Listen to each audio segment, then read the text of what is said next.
Honey, you okay?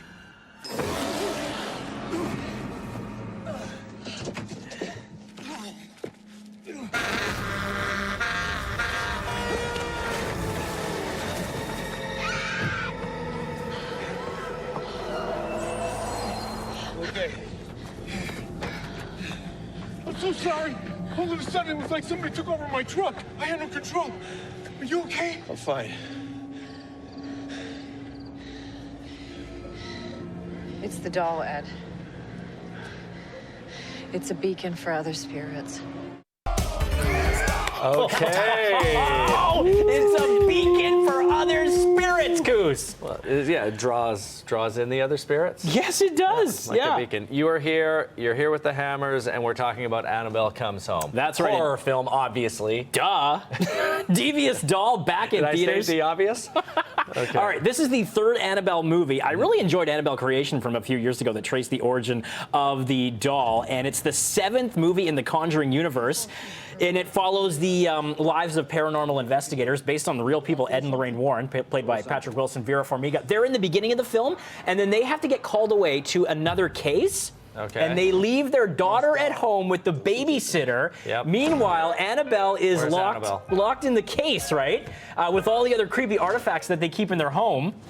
So they're out of town. The doll gets out. I won't tell you how, but terrifying things start happening. I liked this movie because it brought some old school thrills to the theater. It feels, and I mean this as a compliment, like an 80s, 90s kind of Goosebumps type story. Now, do you like jump scares?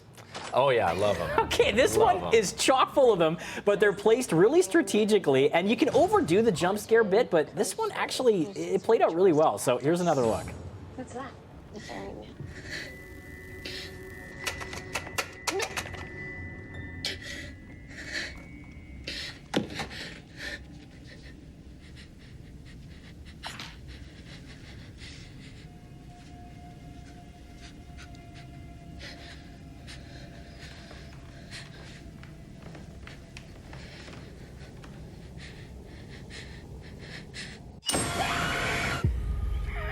Everything you see in here is either haunted. And people were like totally thrilled. I know it looks a little dark on the TV, and the movie, it's funny how darkly lit they keep their house, right? It's Of like, turn course. some lights on.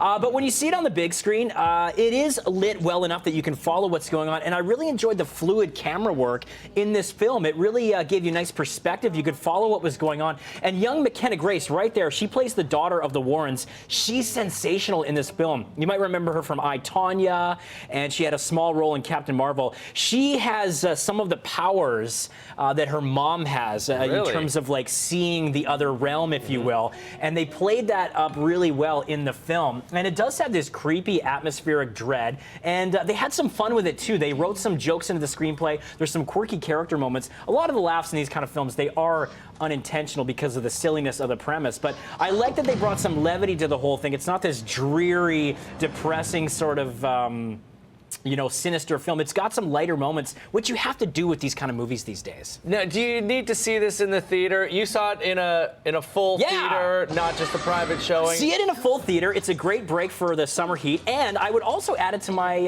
home viewing collection in terms of the horror genre because I thought it stood on its own really well. And you don't have to have seen the other Annabelle or Conjuring movies. That was going to be my next question. Yeah, it's a nice standalone movie. It's very accessible. It's not going to win any awards for the script, but I thought it was highly effective. I'm going to recommend it. At the end of the day, I'm going 3 out of 5. 3 out of 5. Yes.